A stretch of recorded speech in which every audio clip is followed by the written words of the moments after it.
So welcome to this next episode of What We Go and Do. I'm Trey Borden, and I'm really happy to be talking to some lovely friends of mine. We've all just gone through this election after a year that kind of really exposed the relentless divisiveness in this country. A lot of it is around kind of demographic lines, and a lot of us, especially people of color, who have been kind of fighting the kind of racism and kind of the stubbornness of white people to accept kind of the circumstances that they have, controlled this country within for a long time. People like me have found it very difficult to kind of engage directly with white people about what their responsibility is. And then also, having seen this election where the majority of white people still, give me one more portion, sir, of Trump and all the rest of the kind of policy that he supported was really difficult to take. So I think that, as we think about what a new administration might be able to make possible, it's hard to move forward knowing that there's this huge section of the country, which is not totally white, but predominantly white. They still exist and we need to deal with them. And I don't really want to, but I'm trying to get over that. And I think that, to help me not get over it, but to explain kind of maybe a different way of going about this, there are two people I'd like to talk to, Asia and Molly. They are two dear friends of mine from way back, and they have begun a very powerful and active online group, which is called White People Doing Something, which, is, I think, very, very effective way to engage with people who are actually kind of seemingly willing to start these difficult conversations and do that work. So before we go any further, why don't you guys just do a short introduction? Sure. Yeah, absolutely. Well, I'm Asia Davis, and I'm married to Molly. In case I thought you were Molly and I was Asia. Yeah. Well, it's going to be, and people listening to it might not know.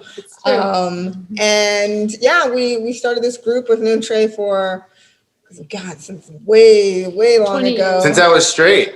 Yeah. Imagine that. Quite some time ago, obviously. Yeah. Oh, that's right. Yeah. You were straight too. That's right. 20 years. Yeah. Okay. Almost. You were 17? No, I was 18. Well, I guess 17 before I went to college. Yeah. You've known each other for 20 years. This would have been 2002. Yeah. It's 18 years more. This would have been spring 02. We met at Georgetown. Yep. Oh, yeah. Yeah. There you go. Anyway, another place with lots of white people. Yeah. Friends of lots of white people. All right. And I'm Molly, Asia's wife. And we're Hi, Molly. co-founders of the group. Do you want me to say more? We're co-founders of the group White People Doing Something. Molly, why don't you tell the story about how you came to be this day? How white people do something. Because I think it's really relevant, right? It's really relevant to what we're moving into, so. Impulsive action. Let's see. So what was going on? Asia was in the kitchen. I was sitting on the living room couch. We had recently left New York due to COVID. So we were in a strange land called South Carolina. And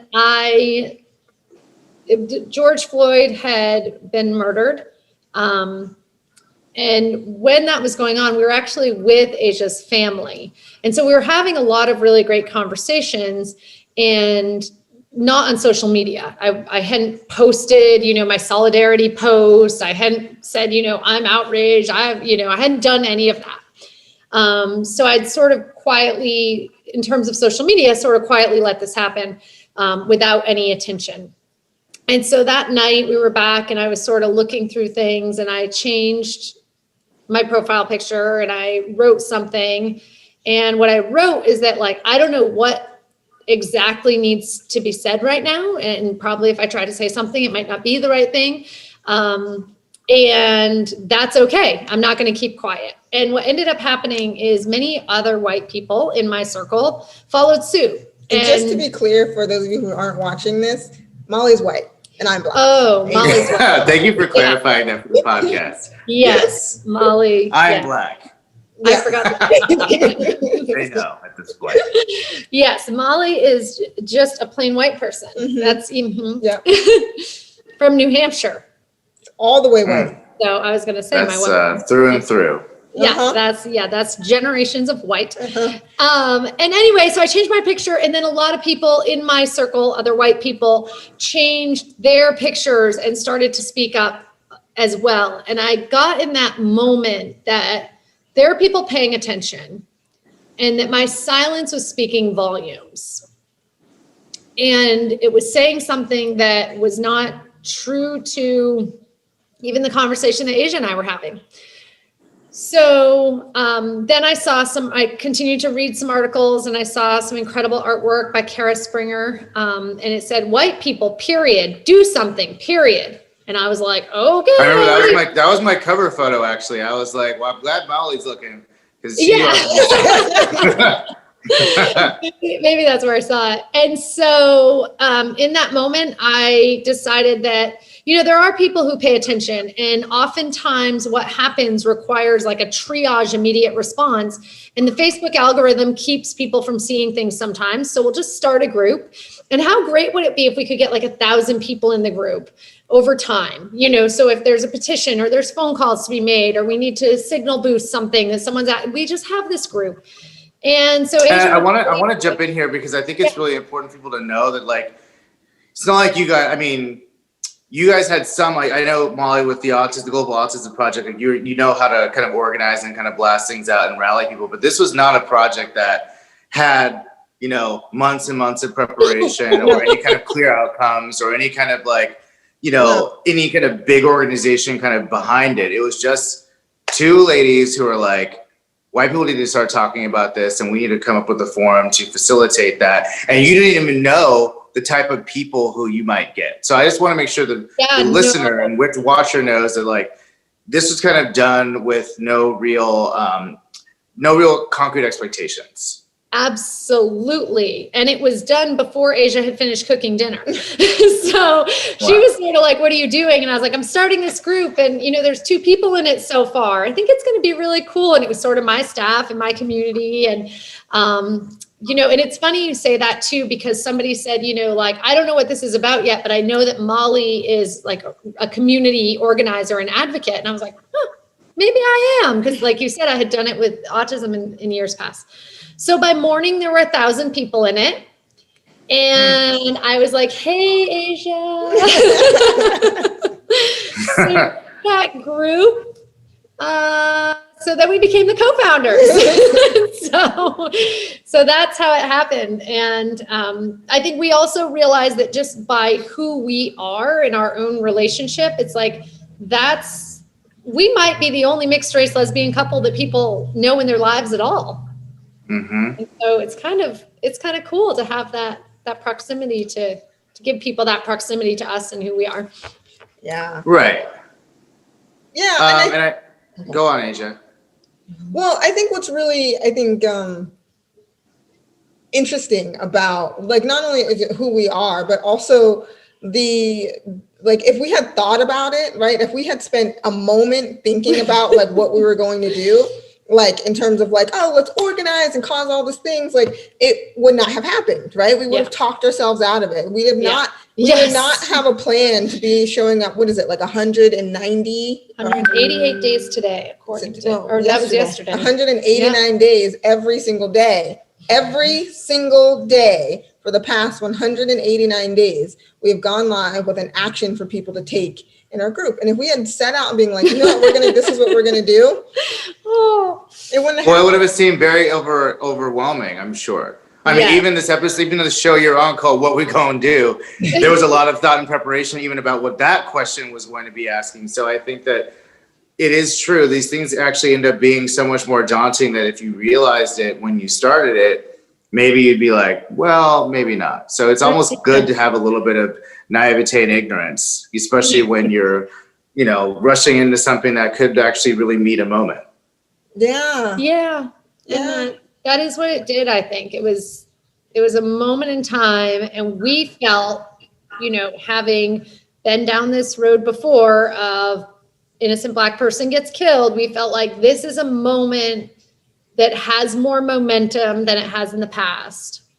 And whoever's fired up about it now, like, let's collect them, you know, and Right. remain them. And really, it's based on the idea that like, if we really want to create change, right? Like we can't do it in the vacuum of ourselves. Like Black people aren't going to do it by themselves, right? Like that's just fact number one. If that was the case, we would be so much more. Like we can do a lot, but we're not going to do it all. And number two, like there are, to your point, Trey, about like the election and like how many people voted for Trump, you know, I'm just going to be like straight up about it. Like it's crazy. It feels crazy.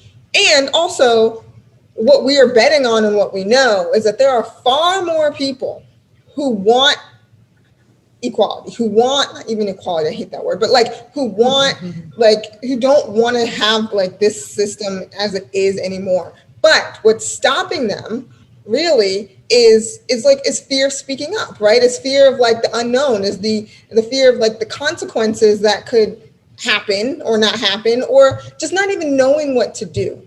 Right? Like not even knowing what to do. And to be honest, like I feel like if we were clear as a culture and a society of what to do, like if we could like really, really, really know what to do, we would have done it.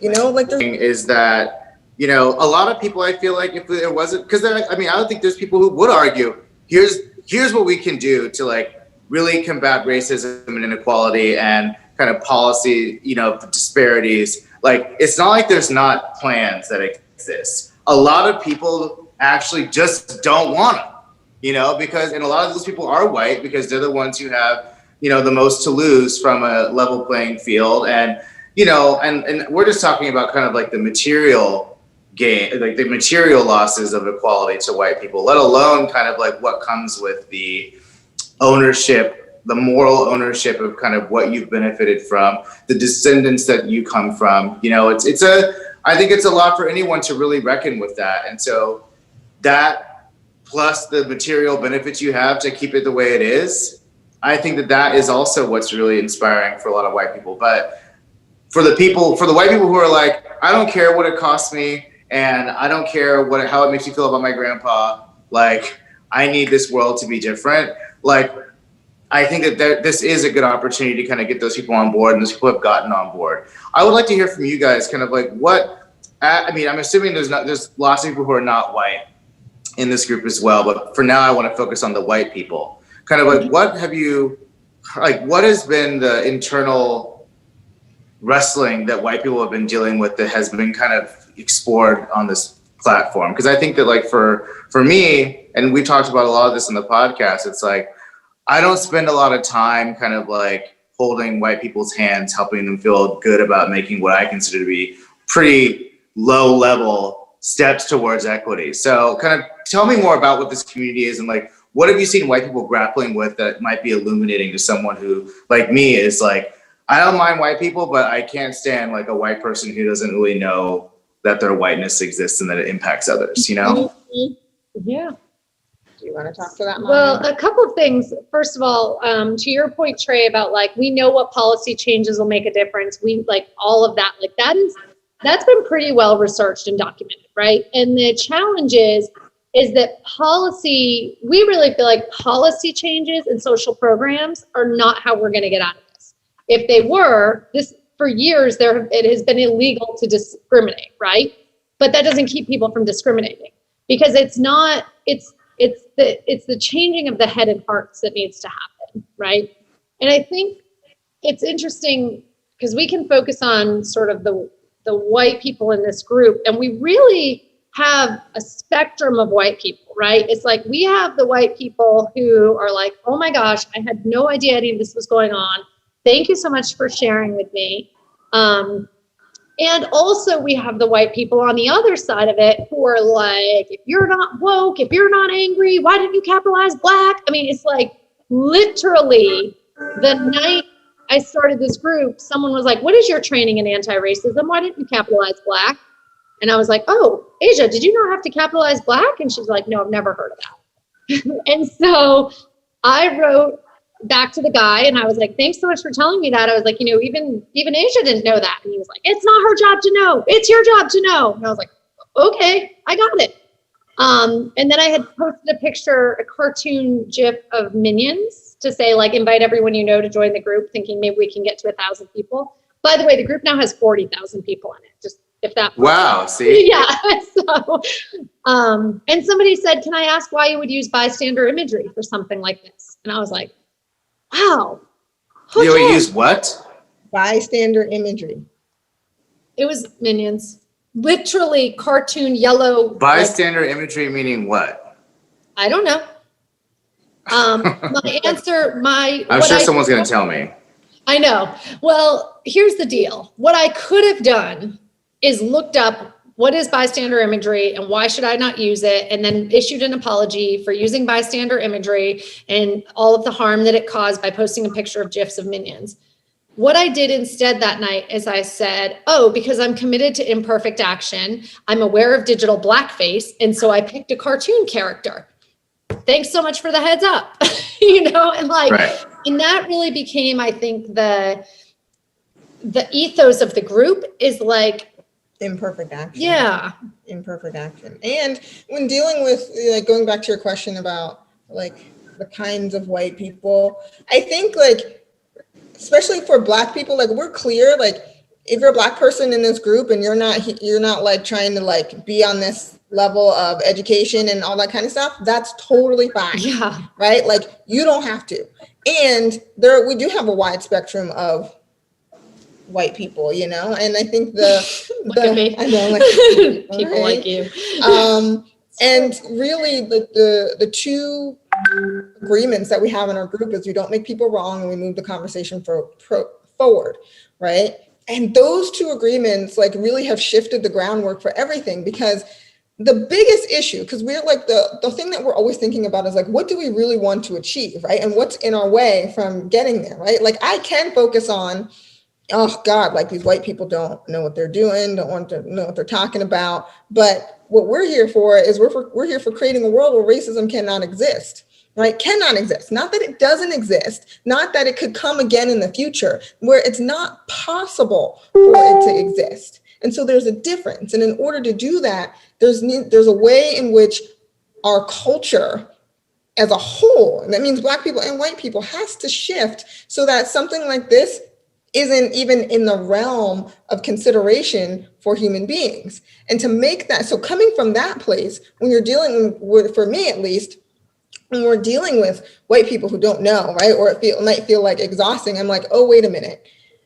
We're looking to get people to a place of realizing where like what you don't know, you didn't know, all right? You didn't know it. Now you can know, and if you're committed to this work and this movement forward, join us, right? It doesn't have to be like, oh, you don't know, I'm not going to mess with you anymore. Bye, you know, which works for some people, and it's fine. Well, it's like, you know, it's creating a container and a safe space for conversation, you know, and I definitely, you know, I'm the kind of person that's like, if you didn't know there was racism and you are a citizen of this country who's past 6 months old, then it's hard for me to really think that you're serious about changing anything, you know. But I also know that there needs, I mean, what I'm stubbornly starting to acknowledge and realize is that, like, it doesn't work if we can't convince more people that this is really a priority for them. And that even includes the worst. I mean, there are people for whom, like, the energy expended plus, you know, and the gains gotten, like, don't add up. You know, like, if you're David Duke, I'm not going to waste my time having you rile me up and having you not change. But if you're just kind of like someone who is bored, or someone who is, you know, conditioned to not look at this, or conditioned to like really like it because of whatever else, like, you know, I don't know what it's like to grow up in Kentucky and just be like a normal person who's white, and like most people kind of absorb their environment, right? Mm-hmm. Now with the internet, you'd think that like that would give people more access to information, but what we've also seen is that like the internet has siloed people much more so. At least there used to be one news channel. Yeah. So it's like everyone at least got the same information. You might feel a way about it, but it's not like you could hide in a hole. And like you could hide in a hole. A white person can live in a very liberal white family, go up to their room and be a QAnon racist troll. Yeah. You know, even within a family of white people that like would not be horrified that that's what was happening. So I have to acknowledge that that is also possible, that people are being manipulated more than ever to kind of get sucked into these environments and opinions. Yeah. Absolutely. So safe spaces aren't to be looked down upon as places where like only, so like what would you say about the perception that like, you know, these spaces are for things like virtue signaling, like the white person who's talking about minions and talking about capital B, it's like, that is not what shot George Floyd. Exactly. That is not what got a knee on his neck, was a fucking minion.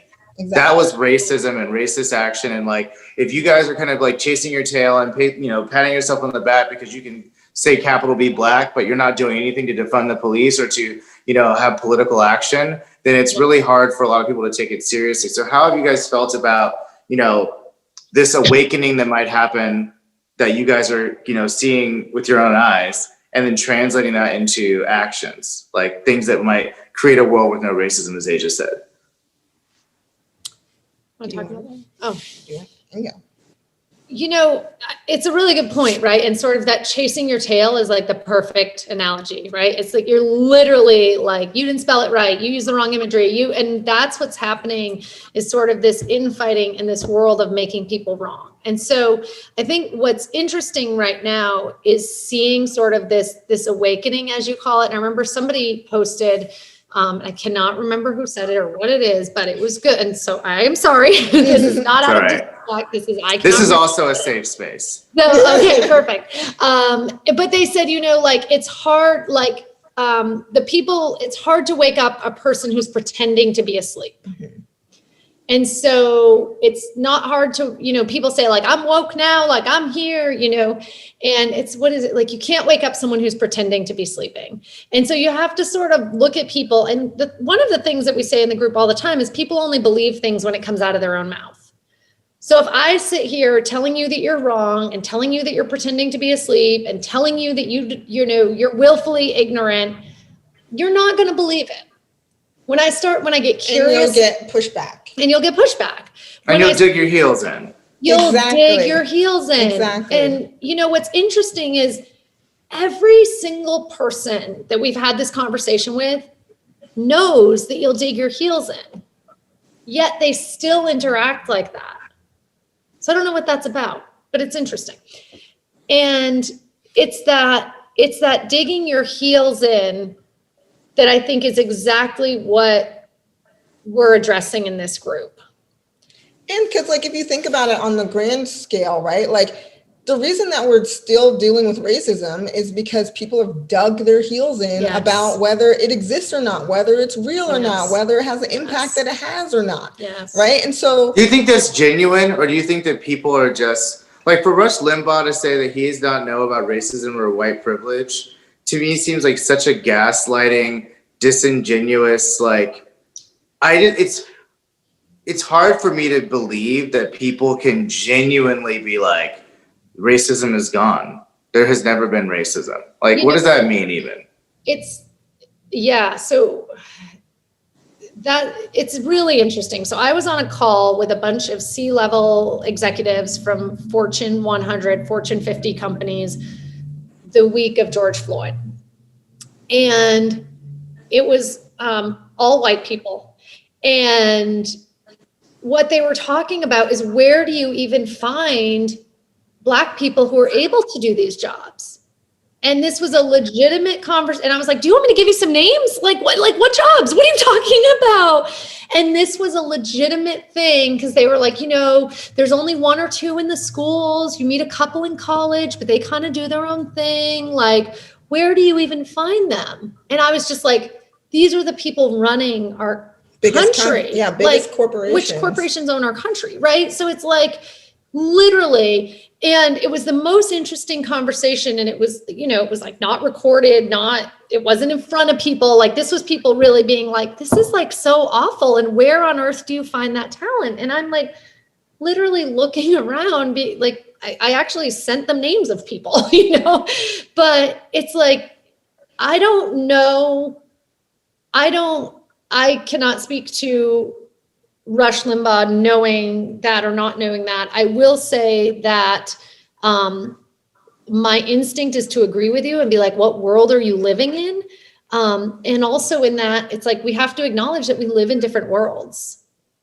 Like we really, in this moment, and this is the heartbreaking part, is that like we live in different worlds. Yeah, like really different worlds. Yeah. And it's easy, and this is like, it's hard for me too to get, because I'm like, what is it? But as easy as it is for me to be like, I can't believe you don't see this, it's just as easy for them to be like, I don't see any of it, right? And it's like, and it's crazy, and it's gotten worse because of the internet, I think. Because like you said, right, we used to watch like the same news, and like we all used to, you know, also too, like we used to watch like the same kind of shows on TV, right? Like TGIF, remember, was like a thing. Like everybody watched TGIF, you know, everybody used to watch, you know, like the Cosby Show, or what is it? Home Improvement. Fresh Prince. Fresh Prince, right? Yes. Like that was what was on, right? We didn't have any really other choices besides like reading books. But now you can just get everything tailored to like what you like, what you want to see, who you want to hang out with, what your beliefs are, like in your whole world. And so if you don't have like on purpose exposure, right? Like if you don't make an effort, if you don't even realize that you're in the bubble, first of all, like, so it's awareness, one, and then two, you have to make legitimate effort to break outside of that, which is unfortunate, right? It's unfortunate that like— And difficult, you know, it's designed to be hard.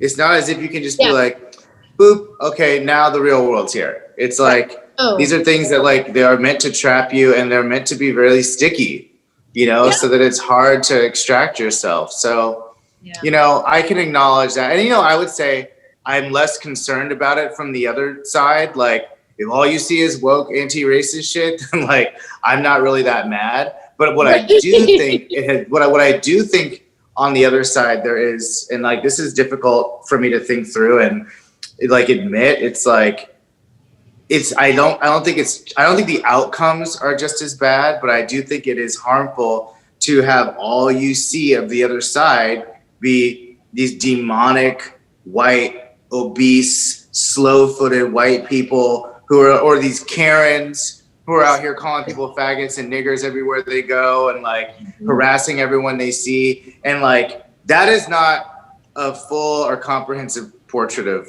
a white Trump supporter or a white person in general. And I do feel like there is harm in kind of like creating this giant chasm where it's like, either you are, you know, Patrisse Cullors or the people who support her, or you are an actual demon. You know, Patrisse is doing incredible work, and she's one of the best leaders we have, but not everyone is where she is yet. And if everyone who's not where she is yet is considered to be, you know, an enemy, or not even an enemy, because an enemy you're actually going to spend your time fighting.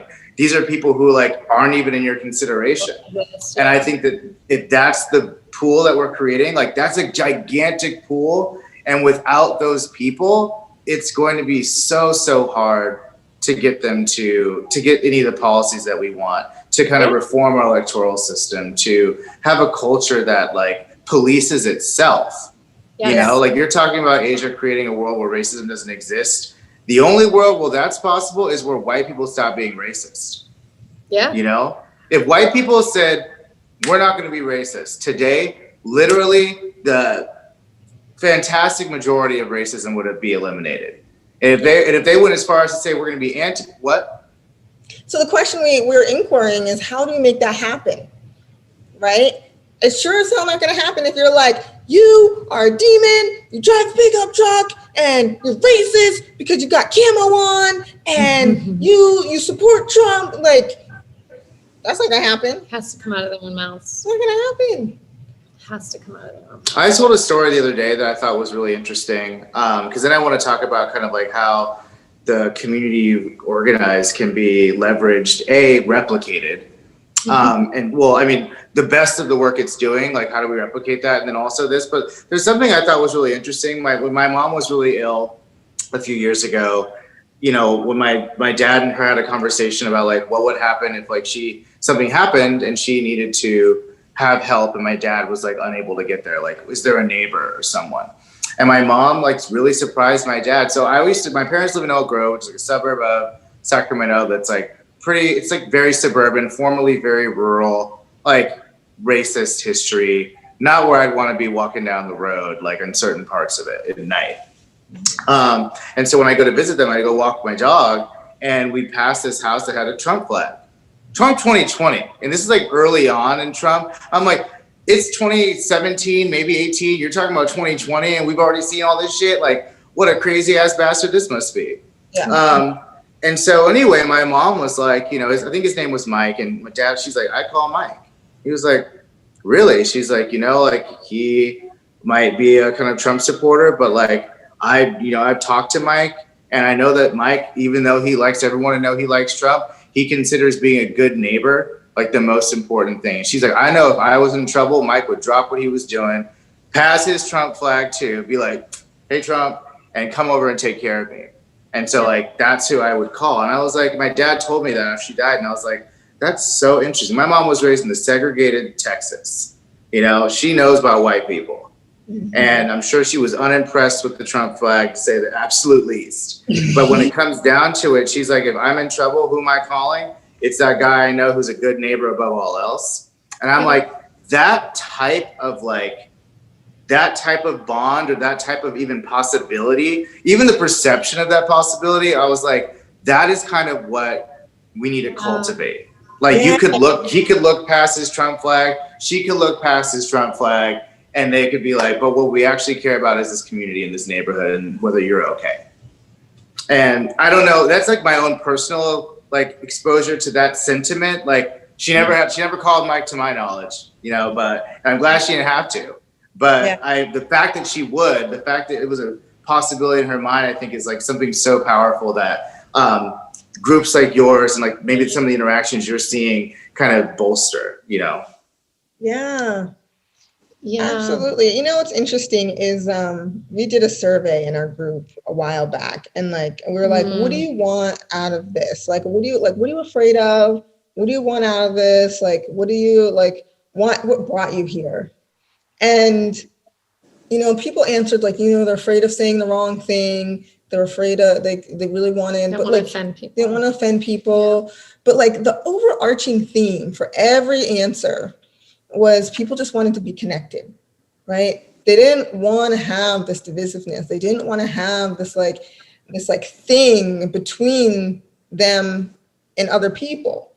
And I think that story is so perfect because at the end of the day, in order to create a world where racism cannot exist, we all have to be willing to be connected to each other, where we see each other like as who we are, right? And like be connected. Now, of course, in this day and age, we're not stepping over like that racism is a thing and that like there are Black people and different people and like the whole history of it.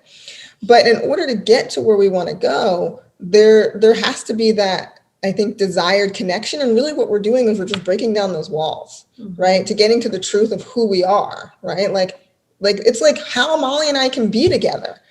You know, like if you think about like in our relationship, we talk about race all the time, right? Apparently other multiracial don't. But apparently people don't, right? And that's a whole other episode. Yeah, right. That's a whole other episode.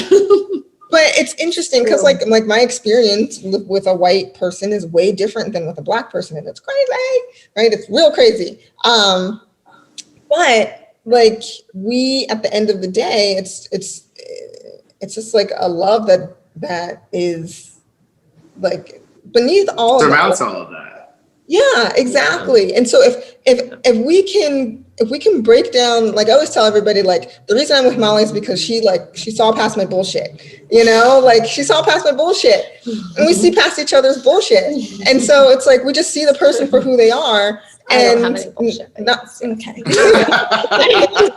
There you go. That makes it much easier. Yeah, yes, of course. Thank God. It's true. But if we could have that level of connection and like truth like seeing, right? It's like seeing the truth of each other and like the truth of every person, right? Because I don't see other people so differently than I see Molly, right? But what we see, like what's presented to us is all their bullshit, right? Like we're trained to see the bullshit. We're trained to see like, oh, you support Trump, oh, you're racist, yeah, beliefs. And that's what we're trained to see. But if we can retrain ourselves, I think this is what we need to do. If we can retrain ourselves to just look past the bullshit, right? Then like that connection becomes possible, and then it becomes this like, oh, there you are. You're another person. Like, okay, there you are. And then that's how like Mike can be the person that your mother calls, right? Because she saw past this bullshit. Mm-hmm. Yeah. You know? And go on. I was just going to say, so in our group, you know, it's great that your mom would have called Mike. And there are a lot of Mikes in the world. I believe 55% of white people are Mikes. But there's a lot of Mikes in the world. There's a lot of Mikes in the world. And Mike, who values being a good neighbor above all else, has a commonality with other people who are not necessarily Trump supporters, who are not necessarily outwardly racist, who, you know, and those people, what we do is we give those people the tools to engage with the Mikes of the world, to have a conversation about it, to be like, hey, you really value being a good neighbor. What does that look like to you? Hey, wouldn't it be cool if people had access to healthcare and didn't get murdered by the cops? And, you know, that might be good, right? So it's like really, but to engage with Mike from a place of curiosity. And when you do that, you're going to find that you have more in common with Mike than you think. You know? Yeah, and it's like, you know, you get stuck on hearing the thing like there's so many mics. You're like, there's too many mics. And I think that is like what really stops a lot of us from being like, you know, but also it's like something you said earlier, when you hear this a lot in some of these circles, it's like, it's not on Black people to go and convince the mics. It really is. I mean, I think at some level, Asia, I agree with you, where it's like, it's all of our responsibility if we want the world that we say we want to do what needs to be done. But a lot of that work has been done by Black people disproportionately for far too long. And so I think that, like, you know, we got some credit stored up, you know, in this one area, you know, and white people don't. So I think that like groups like yours, I think are able to kind of start to diffuse that. Because also, you know, a lot of where these conversations can happen, and this is the other irony of like, you know, everyone can't go to Thanksgiving. I mean, there's a pandemic, so people can't go to Thanksgiving, but also it's like Thanksgiving has become this divisive place where like you're just cursing out your racist uncles all the time. But it's like me and Asia typically are not at the all white family Thanksgiving.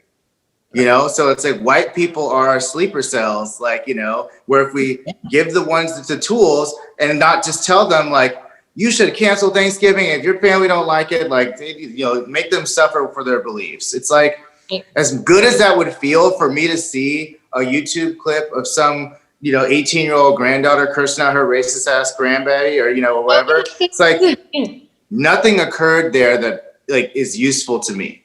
Right. A video of her doing the mic conversation and having her grandpa say, you know what, maybe the police do need a little bit less funding. That's the video that does something for me. Yeah. And so I think that that's why I wanted to talk to you guys today and kind of give you kudos to what you're doing, because like, you know, I told Asia, I was like, when I saw the group, I was like, God bless them. All of our Black friends. You know, that sounds like something I could never. But then, and I had this conversation with Asia last week, and I was like, I want to talk to you guys about this because it's especially now, like with Trump fading a little bit into our rear view, very slowly and scratching the glass, but he's fading. I think it does become a conversation about where do we go from here, and how do we look at these 77 million people, many of whom are white, many of whom feel like they felt like they were under attack before. And they had their goofball in office, you know? Now they don't. And it's going to be even easier for them to be, you know, fearful, and for these media organizations to kind of like play that up. And like sooner, like we'll be even further and further apart. And there will come a point where the only way to solve it is like fighting, essentially. And it'd be so much easier to get to where we need to get with as many of those people kind of like crossing the threshold as possible. So, well, I'm excited to kind of see where your group continue. I know it'll continue to grow. I can't wait to kind of go to your group and kind of start to think about what are these tangible community actions that will result in what you want. But any kind of closing remarks, like where do you want to see it go from here, this community? And also, where do you want to see white people go specifically, even outside of your group? What do we need from white people? What do we need from white people? What do you think? I've got some ideas. Well, we do this day in our group called Listening Tuesday, and we invite posts only from Black, Indigenous, people of color. And the only comments are only allowed on those posts on Tuesday, and comments are only allowed to be a heart of some random color.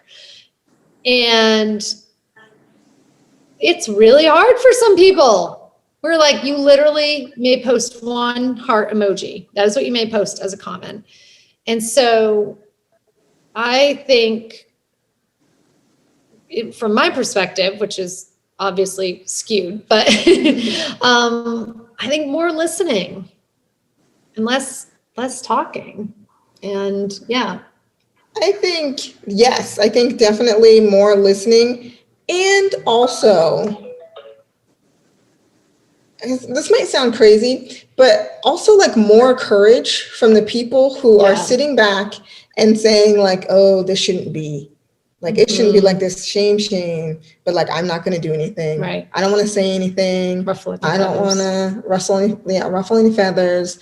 Right. So like, honestly, and this is like where we're moving is like, I want to see more like courage from those people to not only just like stand up, but speak up and be able to have these conversations that causes the shift that we need. Because I guarantee you there are more people who want a just world. I feel like it's our nature, but like, we don't know who they are. They're the lurkers. They're the ones in the background. They're the armchair people being like, I don't know what to do. I don't know what to say, And so I would like to say, I like to see more courage from the place of listening, right? And like truly getting it and understanding, not like, here's the white person and I'm here to save everybody. Like, not that, but coming from the genuine place of curiosity. And it's like, oh, my whole world is not what I thought it was. And I'm gonna actually do something about it instead of being complacent or resigned.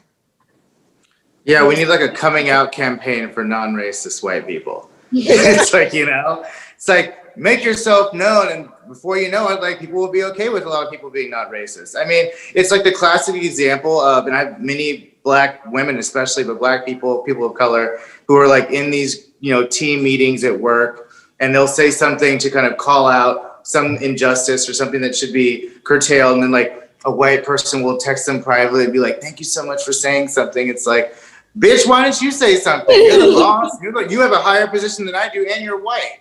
Why I have to put my black skin on the line every day, and you're not willing to do it because like you don't want to be seen as difficult? I think if a bigger majority of white people decided that they were gonna make themselves known and confront other white people, it's white people confronting white people. Black people confronting white people is already a thing we've accepted will happen until this is no longer an issue. But white people being like, you, sir, are in the wrong.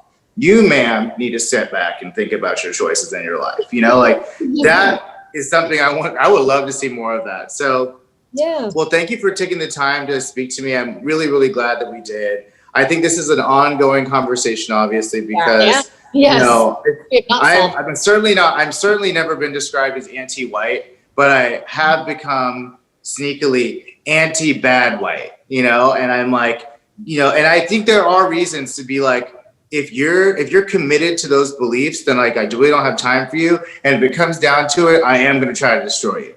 But in the meantime, there's a lot of y'all that don't need to get to that point who I think could see the light. And I don't think it's like, it's not being ugly towards people is not a good use of my time, even if it's deserved. So I think that like this kind of space that you're creating and that you're willing to push back against people like me who are like, fuck those white people. You're like, fuck 77 million people? And I'm like, And it's, hopefully less than that. So thank you so much, guys. Thank you for this episode. What we gonna do?